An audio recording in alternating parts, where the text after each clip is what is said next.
Kaibigan, isang pinagpaalang hapon sa iyo, kaibigan.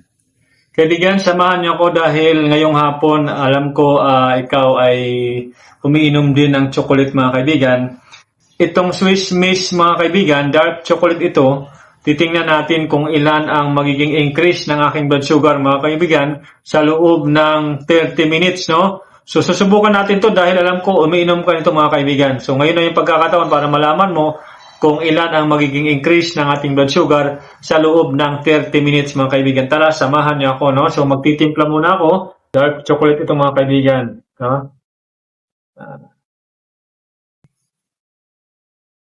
Yan.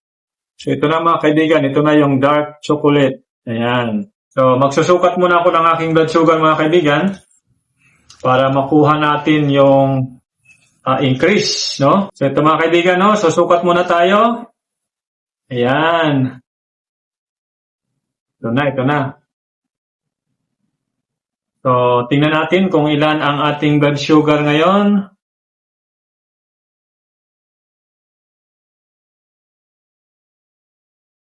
Okay, so yun ang blood sugar natin, 120 mg per deciliter, mga kaibigan, dahil sa pag-inom natin ng spirulina at saka Ganoderma. Ayan, no? So, lalagay ko lang sa description yung ating number para i-text nyo ako kung gusto nyo rin subukan itong spirulina at saka Ganoderma, mga kaibigan. Ito yung ating ginagamit na maintenance para hindi mag-spike ng mataas yung ating blood sugar, okay? So, ito na, mga kaibigan, no? Ito na yung Swiss Miss. Ayan. Ito na yung Swiss Miss, mga kaibigan, no? Medyo mainit pa. Mainit pa. Palamigin ko muna. Ayan, mga kaibigan, no? So, lumabig na. Mainit kasi kanina. Ayan.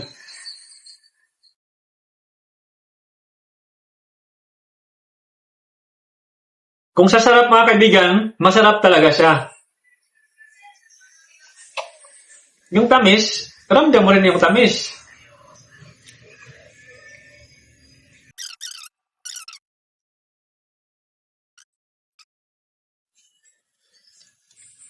Ayun, mga kaibigan, no? So, natapos nating inumin. Ang oras natin ay eksaktong 4:55, no? Mamayang 5:25 ay susukatin natin ang ating blood sugar, no? Para makuha natin, no? Yung 30 minutes increase after tayo uminom nitong Swiss Miss, mga kaibigan. Dark chocolate ito, no? Masarap. Nararasahan ko talaga yung tsokolate. Ayan, no? So, abangan natin within 30 minutes, mga kaibigan. No? So, sa mga hindi pa nakapag-subscribe, mga kaibigan, hinihiling ko sana sa inyo na tulungan niyo ako mapalago ang ating channel para marami tayo mabigyan ng informasyon, no? Sa lahat ng mga diabetic dyan o hindi pa diabetes na nag-iingat, no? So, subaybayan niyo po ang ating channel dahil ako po ay nagre-review ng mga pagkain, no? Mga kape, mga drinks na iniinom natin araw-araw, kung ilan ang magiging increase ng bawat inom natin ng ating blood sugar, mga kaibigan, no? So, abangan niyo po within 30 minutes. Ay, mga kaibigan, naka 30 minutes na, no? So, tingnan natin ang ating relos ay 5:25 na ng hapon, mga kaibigan, no? Naka 30 minutes tayo. Ngayon, malalaman natin kung ilan ang increase ng ating blood sugar after tayo uminom ng Swiss Miss, mga kaibigan, no? Yung dark chocolate drinks na yan. Ito na. Yan, mga kaibigan, ito na. 120 kanina, mga kaibigan. Dumugo. Ayan. So, ngayon ay 179. So, ilan ang increase, mga kaibigan? 59. Ayan, no?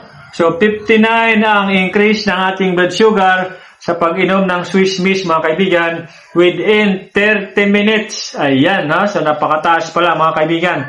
So, nasa inyo na po yan. Kung gusto nyo, ay ilalagay ko lang dyan sa ating description para masubukan yung tumaas ang inyong blood sugar, mga kaibigan. Ayan. So, maraming salamat sa inyong patuloy na magsubaybay. At huwag niyong kalimutan mag-subscribe, mag-like sa ating channel para masubaybayan niyo lahat ng ating mga i-upload patungkol sa mga pagkain, inumin ng mga diabetic na minsan ay nakakain natin, naiinom natin na hindi natin alam kung ilan ang nagiging increase ng ating blood sugar within 30 minutes, mga kaibigan. Okay? So, maraming salamat.